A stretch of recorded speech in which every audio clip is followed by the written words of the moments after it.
नमस्कार, बुलेटिन में आप सबका स्वागत है। मैं हूं आप सबके साथ अनूप। पूर्वी चंपारण में NH 28 पर चौथे दिन भी आवागमन शुरू नहीं हो पाया है। यहां गंडक नदी पर डुमरिया घाट पुल के पास अर्धनिर्मित पुल के मुहाने पर भीषण कटाव हो रहा है। हालांकि NHAI के अधिकारियों की निगरानी में मरम्मती का काम भी शुरू हो गया है। साथ ही डीएम भी पूरे काम की मॉनिटरिंग कर रहे हैं। डीएम ने बताया कि ईस्ट वेस्ट कॉरिडोर पर बन रहे पुल का अप्रोच रोड गंडक नदी के कटाव से धंस गया था, जिससे मुख्य पुल को भी नुकसान पहुंच रहा था। ऐसे में NH 28 पर गाड़ियों का परिचालन फिलहाल रोक दिया गया है। हालांकि उन्होंने जल्दी आवागमन शुरू होने का दावा भी किया है। सही समय पे टीम के द्वारा जो है कॉग्निजेंस ले लिया गया है। मैं समझता हूं कि जल्द से जल्द NHAI के लोग अभी यहाँ पे कंप्लीट करेंगे वर्क और फिर से ये आवागमन शुरू होगा। तत्काल जो है बड़ी वाहनों को एवं छोटी वाहनों को यहाँ पे आवागमन रोक दिया गया है प्रशासनिक तौर पे, जब तक इनका काम पूर्ण नहीं होगा। इधर गोपालगंज के बैकुंठपुर प्रखंड में एक के बाद एक 7 जगहों पर सारण तटबंध टूटने का खामियाजा राजापट्टी कोठी, हमीदपुर, फैजुल्लापुर और आसपास के कई पंचायतों के लोगों को भुगतना पड़ रहा है। बाढ़ की वजह से बैकुंठपुर के राजापट्टी कोठी बाजार के व्यवसायियों को काफी नुकसान हुआ है। दुकानदारों का कहना है कि इससे पहले भी 2001 और 2002 में बाढ़ आई थी, लेकिन उस समय इतना ज्यादा नुकसान नहीं हुआ था। गोपालगंज के बैकुंठपुर में एक के बाद एक कुल 7 तटबंध कल टूटे थे और उसके बाद से आप देखेंगे कि राजापट्टी कोठी बाजार का क्या हाल है। और ये गोपालगंज का सबसे आखिरी इलाका माना जाता है, जिसके बाद छपरा का इलाका जो वो शुरू होता है। तो यहाँ पर जो राजापट्टी कोठी बाजार का जो हाल है, यहाँ पर लोग अपने घरों में देखिए डूबे हुए, दुकानें बंद हैं और दुकान का जो सामान है वो पूरा यहाँ पर जो है डूबा हुआ लोगों का। और हम आपको दिखाना चाहते हैं, यहाँ देखिए पानी में बैठ के जो होटल वाले हैं वो किस मजबूरी में समोसे बना रहे हैं यहाँ पर। और यहाँ पर जो लोग हैं वो पानी में चलने के लिए मजबूर हैं। हम आपको कुछ दुकान दिखाना चाहते हैं कि कैसे यहाँ पर जो है बाढ़ की वजह से लोगों का नुकसान हुआ है। आप देखिए यहाँ पर जो लोगों का सामान है, कीमती सामान, जो दुकान का जो सामान है वो यहाँ बाढ़ से डूबा हुआ है। आप देखेंगे यहाँ पर कि लोगों को जो जीविका का साधन है वो खत्म हो गया है। हम कुछ बात करते हैं इनसे। आप बताइए क्या नाम है आपका? हरिशंकर साहब। हाँ शंकर जी, किस तरह का दुकान है और क्या क्या दिक्कत है आपको? सब दुकान में जितना सामान था हम लोग सुरक्षित करने के लिए यहाँ सब लाए। यहाँ भी पूरा पानी घर का तक, दुकान के अंदर तक पूरा सब देख सकते हैं। जो सामान रखा हुआ है सब पूरा नुकसान हुआ है। भरपूर माने कम से कम यहाँ 5-6 लाख के संपत्ति रखे हुए हैं, जो कि पानी में धस हो गया है। तो 24 घंटे के बाद से कोई मिलने नहीं आया? कोई जनप्रतिनिधि एक बार भी कोई सर नहीं आया कि आप लोग को क्या दिक्कत है, क्या यथी है। कल रात को एक बाइक CO साहब आए थे, बोले कि क्या दिक्कत है। हम बोले सर अंधकार हुआ है, पूरा दुकान सब डूब चुका है सर, संपत्ति इतना का नुकसान हुआ है सर, कोई व्यवस्था कीजिए लाइट वाइट का। सर लाइट भी नहीं है। तो बोले ठीक है हम लाइट का व्यवस्था करा देते हैं। अभी तक मैंने उनको आने का कोई संभावना है राजापट्टी कोठी में। देखिए ये जो बाढ़ पीड़ितों का जो दर्द है, उनका कहना है कि जो दुकान है उनका जो सामान लाखों रुपये संपत्ति बर्बाद हुआ है यहाँ पर। तो बाढ़ ने गोपालगंज में भारी तबाही मचाई है। इससे पहले 2001-2002 में बाढ़ आया था, लेकिन 2020 का जो ये बाढ़ है वो ज़्यादा भयावह है। मुकेश कुमार, न्यूज़ 18 गोपालगंज। इधर बाढ़ की वजह से बिहार के 11 जिलों में लोगों की मुश्किलें बढ़ गई हैं। नदियां रौद्र रूप दिखा रही हैं। एक तो पहले से बाढ़ का पानी लोगों के घरों तक पहुंचा था और अब बांध टूटने से परेशानी और बढ़ गई है।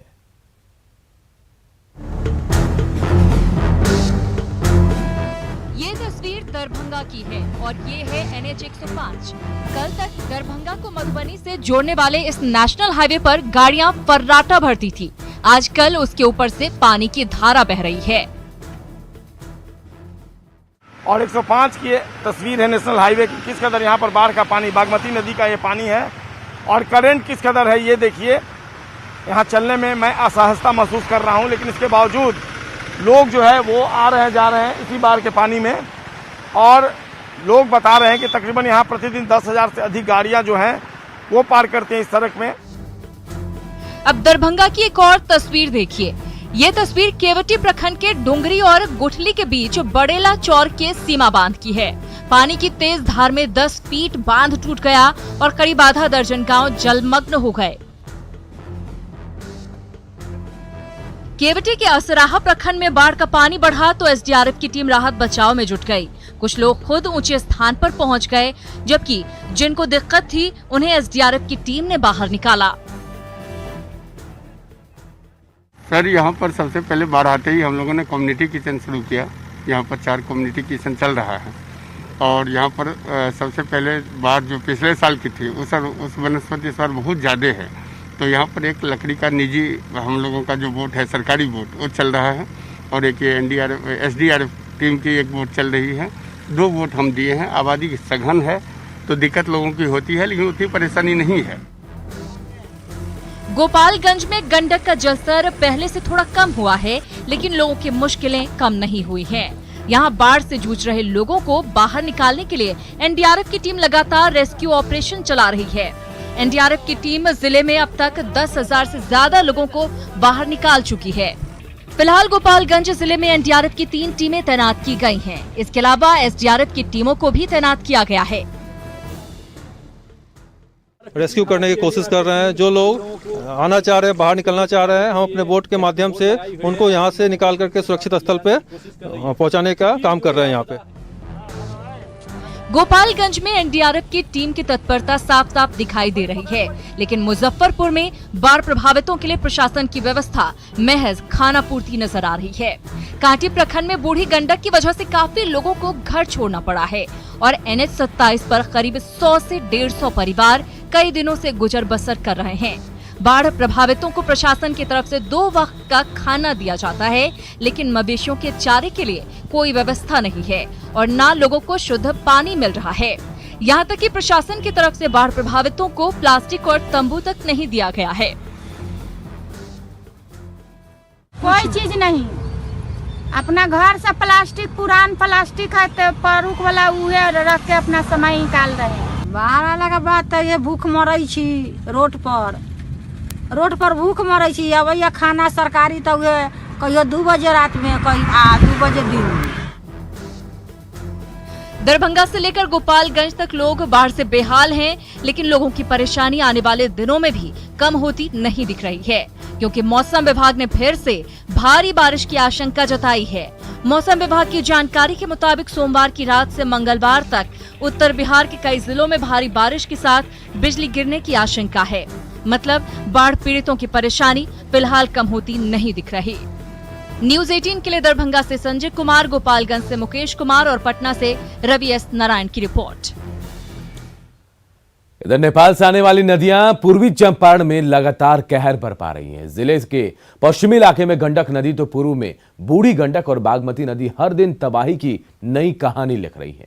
पूर्वी चंपारण के सांसद राधा मोहन सिंह ने तेतरिया प्रखंड के बाढ़ प्रभावित इलाकों का जायजा लिया और साथ ही लोगों से मिलकर उनकी परेशानियों को भी जाना। बाढ़ राहत की राशि जल्द मुहैया कराने के साथ साथ प्रभावित गांव में कम्युनिटी किचन भी शुरू करने का उन्होंने निर्देश दिया है। तेतरिया प्रखंड का जो इलाका है मेरे संसदीय क्षेत्र का सबसे पूर्वी क्षेत्र का इलाका है। यहाँ पर बूढ़ी गंडक नदी का जो बाढ़ का पानी है और बागमती का दोनों पानी परसों से आना शुरू हुआ है और लगभग 9 का 9 पंचायत प्रभावित है। सभी प्रभावित गांवों में सामुदायिक रसोई केंद्र प्रारंभ कर दिया जाएगा और जितने लोगों के घरों में पानी गया है बाढ़ का, सबके 6-6 हज़ार रुपया उसके खाते में जाएगा और जो पशुधन की बर्बादी होगी, फसल की बर्बादी होगी, घर की बर्बादी होगी, उसका मुआवजा भी पीड़ितों को मिलेगा। इधर मुजफ्फरपुर के बाढ़ प्रभावित इलाकों के लोग खतरे से खेलने को मजबूर हैं। बात औराई की गांव की करें तो यहां करीब 10,000 की आबादी बाढ़ से प्रभावित है। उनके लिए घरों से बाहर निकलने का कोई साधन नहीं है। ऐसे में जुगाड़ तकनीक के सहारे थर्मोकोल से बने नाव के सहारे वो नदी पार कर रहे हैं। थर्मोकोल की नाव काफी हल्की होती है और 1,000 रुपए से 1,200 रुपए तक में तैयार हो जाती है। लोगों ने प्रशासन से राहत और नाव की मांग की, लेकिन इसकी कोई सुनवाई नहीं हुई। इसके बाद लोग जुगाड़ की नाव के सहारे जिंदगी काटने को मजबूर हैं। जो हम लोग का एकदम पूरा चारों कता से घेरा हुआ है, पानी बाढ़ वाला ने घेर लिया हुआ है, योजना के बाहर है ना, निकलने के कोई साधन नहीं है। और कोई भी आदमी आते हैं और कोई कुछ नहीं मिल रहा है, न एक पन्नी मिल रहा है, न कुछ नहीं मिल रहा है, न एक पावर चूरा मिला है, ना कुछ सामान नहीं मिला है। सर कर्जे कार के सब नहीं नाव लिया है, मजबूरी में क्या कर लिया। क्या स्थिति हो गई है अभी? या स्थिति तो या देखिए वीडियो बनाइए चाहे कुछ भी करिए, देखिए गांव कैसे छप्पर पर पानी ठेक रहा है, चाहे कहूँ भी ठेक रहा है, देखने वाला कोई नहीं है।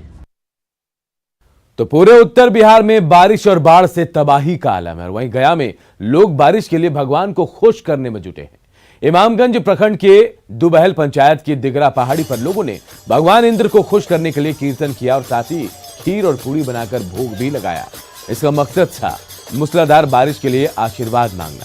आपको बता दें कि इमामगंज का इलाका पूरी तरह खेती पर आधारित है और अभी तक अच्छी बारिश नहीं होने से किसान धान की रोपनी भी शुरू नहीं कर पाए हैं।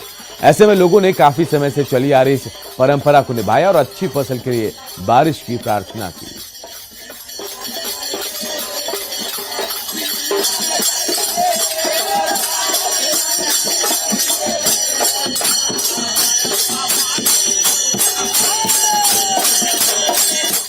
के लिए जो अभी भगवान ने इंद्र भगवान पता नहीं किधर सोए हुए हैं, जो उनको जगाने के लिए हम लोग इतने दूरी करीब कुछ नहीं तो 1.5-2 किलोमीटर की पहाड़ चढ़कर हम लोग इकट्ठा होकर भगवान का भजन किए और भगवान का भजन किया। भगवान की मर्जी हुई, जो कुछ बारिश भी दी है, ऐसी बात नहीं है। और हर साल भी आते हैं और हर साल कुछ न कुछ बारिश लेके ही जाते हैं।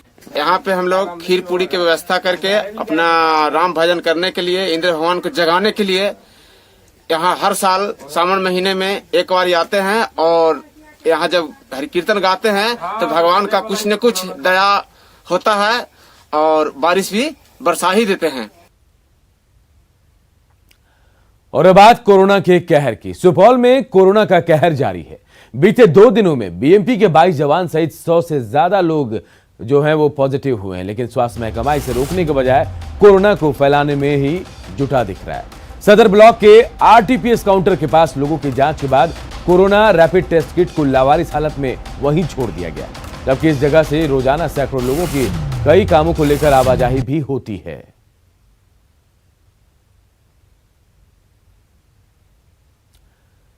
अस्पतालों में बदहाली की तस्वीरें दिखाने के बाद व्यवस्था सुधारने के बदले अस्पताल प्रबंधन मीडिया को रोकने की कोशिश कर रहा है। पटना एम्स में बेड खाली होने के बाद मरीज को एडमिट नहीं करने की सूचना न्यूज 18 को मिली थी। सूचना मिलने के बाद पहुंची टीम को गेट पर ही रोक दिया गया, जबकि पहले ऐसा नहीं होता था। पूरे बिहार और पटना में लगातार कोरोना के मामले बढ़ रहे हैं और लगातार जिस तरह से अस्पतालों से कोरोना मरीजों की बदहाली की तस्वीरें आ रही है, उसके बाद आप देखिए पटना एम्स के बाहर अभी हम खड़े हैं। यहाँ पर मीडिया की एंट्री बैन कर दी गई है। यहाँ पर मीडिया को अंदर नहीं जाने दिया जा रहा है। कहा जा रहा है कि आप विदाउट परमिशन यहाँ पर एंट्री नहीं होगी, आपको परमिशन लेना होगा, एम्स के डायरेक्टर से परमिशन लेना होगा, उसके बाद ही आप यहाँ पर पहुँचेंगे। कई तरह के शिकायतें हमें यहाँ पर मिली थी कि जो बेड है वो मरीजों को नहीं दिया जा रहा है, मरीज परेशान है। इसे जानने के लिए, इसी खबर को खंगालने के लिए यहाँ पर हम पहुँचे थे, लेकिन हमें यहाँ पर एंट्री नहीं दी गई है और कहा गया है कि आप अधीक्षक से बात कीजिए, उनसे परमिशन लीजिए, उसके बाद आप यहाँ पर आइए। तो आप समझ सकते हैं लगातार जिस तरह से हॉस्पिटलों में मरीजों की हालत दिखाई गई थी, जिस तरह से एनएमसीएच हो, पटना एम्स हो, हर जगह हंगामा दिख रहा था। लगातार मरीज जो हैं वो परेशान थे, मरीज के परिजन परेशान थे। उसके बाद भी यहाँ पर जब पहुँचे हम लोग कि आखिर हकीकत जानने के लिए कि क्या कुछ स्थिति है यहाँ पर, तो यहाँ पर मीडिया की एंट्री को बैन कर दिया गया। मीडिया को बैन कर देना इन अस्पतालों में घुसने से ये कहीं ना कहीं पूरे सिस्टम पर सवाल उठाता है। कैमरा पर्सन आशीष के साथ साकिब कुमार, न्यूज 18 पटना। बिहार में कोरोना संकट के बीच 67 दिनों के अंदर तीसरी बार स्वास्थ्य सचिव बदल दिए गए। सरकार के बेहद खास माने जाने वाले अधिकारी प्रत्यय अमृत को स्वास्थ्य विभाग का प्रधान सचिव बनाया गया है। 20 मई को संजय कुमार से जिम्मेदारी लेकर उदय सिंह कुमावत को जिम्मेदारी दी गई थी, लेकिन 67 दिनों के अंदर ही उन्हें हटा दिया गया। आपको बता दें कि 2 दिन पहले कैबिनेट की बैठक में स्वास्थ्य विभाग के मौजूदा प्रधान सचिव उदय सिंह कुमावत की लापरवाही का मामला उठा था। स्वास्थ्य मंत्री मंगल पांडे ने शिकायत की थी कि प्रधान सचिव उनकी नहीं बल्कि मुख्यमंत्री के निर्देश को भी नहीं मान रहे। इसके बाद नीतीश कुमार नाराज हो गए थे। उन्होंने कैबिनेट मीटिंग के दौरान उन्हें फटकार लगाई। उसके बाद विभागीय समीक्षा की गई तो कई बड़ी लापरवाही सामने आई। तभी स्वास्थ्य विभाग के प्रधान सचिव को हटाने का फैसला लिया गया था। अधिसूचना निर्गत नहीं हुआ है, लेकिन अगर इस तरह की कोई जिम्मेवारी मिलती है तो निश्चित रूप से ये बहुत बड़ी चुनौती है और पूरी टीम के रूप में मिलकर हम लोग काम करेंगे। और जिस स्थिति में अभी बिहार है कोरोना को लेकर, हम लोग एक टीम के रूप में काम कर लोगों को यथासंभव राहत पहुंचाएंगे। एक तरफ बिहार में कोरोना की रफ्तार बढ़ती जा रही है तो दूसरी तरफ बिहार में स्वास्थ्य व्यवस्था भी बदहाल है। देखिए 3 जिलों की पड़ताल करती है हमारी ये खास रिपोर्ट। बिहार में बेहाल स्वास्थ्य व्यवस्था, बेकार पड़ा है लाखों का आईसीयू, धूल फांक रहा है वेंटिलेटर, मशीन तो है लेकिन टेक्नीशियन नहीं। जी हां, बिहार की स्वास्थ्य व्यवस्था को आईसीयू और वेंटिलेटर भी ठीक नहीं कर पा रहा, क्योंकि खुद आईसीयू और वेंटिलेटर को इलाज की जरूरत है। कोरोना काल में जब इनकी सबसे ज्यादा जरूरत है तब कई जिलों में ये खराब हालत में है। सबसे पहले आपको सासाराम की तस्वीर दिखाते हैं, जहां 13 साल पहले आईसीयू भवन बनकर तैयार तो हो गया, लेकिन आज तक ये चालू नहीं हो पाया। जिले के सदर अस्पताल में वेंटिलेटर भी है, लेकिन टेक्नीशियन के अभाव में ये भी बेहाल हो गया है। तकनीकी एक्सपर्ट जो होनी चाहिए थी उसके नहीं रहने के कारण वो चालू स्थिति में नहीं है। और 2 वेंटिलेटर की जहाँ तक बात है तो 2 वेंटिलेटर जो है वो ट्रामा सेंटर में है, जो वो भी अभी चालू नहीं है। तो ये कह सकते हैं कि सासाराम के सदर अस्पताल में जो आईसीयू तो है, लेकिन यहाँ सामान भी है, वेंटिलेटर भी है, लेकिन उसको चालू रखने वाले तकनीशियन के अभाव में इसका उपयोग नहीं हो पा रहा है। अब आपको अरवल के सदर अस्पताल की तस्वीर दिखाते हैं। यहाँ आईसीयू में वेंटिलेटर ही नहीं है। बिना ब्लड बैंक वाले इस अस्पताल में आने वाले ज्यादातर मरीज सीधे रेफर टू पीएमसीएच हो जाते हैं।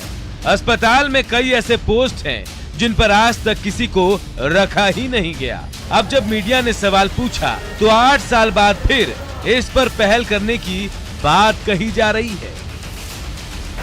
आईसीयू चलाने के लिए जरूरी है कि एनेस्थेटिक हो, जो कि मैन पावर की कमी है, उस लाइक मैन पावर हो, ट्रेंड मैन पावर हो।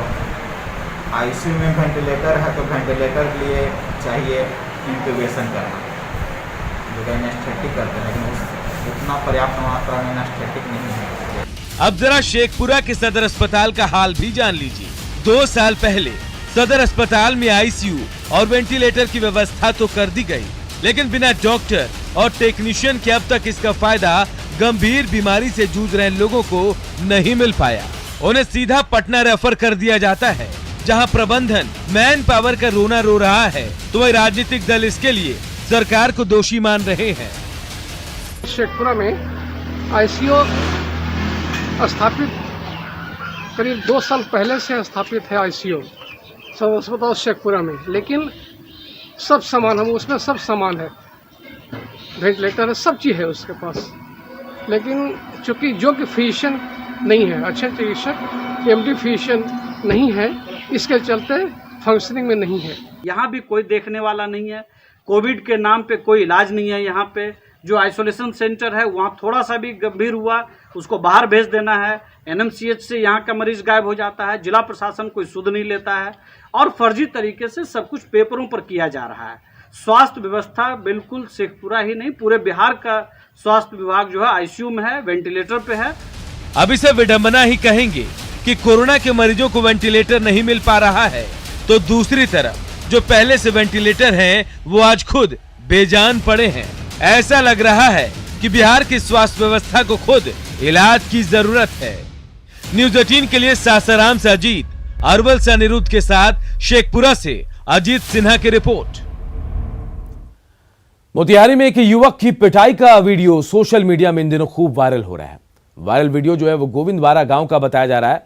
बताया यह भी जा रहा है कि 24 जून को प्रेमी अपनी प्रेमिका से मिलने गोविंदवारा गांव आया हुआ था। इसी दौरान ग्रामीणों ने उसे पकड़ा और उसकी जमकर पिटाई कर दी। फिनहरा थाना पुलिस ने घटना के बाद तत्काल मामला दर्ज नहीं किया। एसपी से गुहार लगाने के बाद 2 दिनों के बाद मामला दर्ज हुआ। पुलिस का कहना है कि इस मामले में 5 आरोपियों को गिरफ्तार भी कर लिया गया है।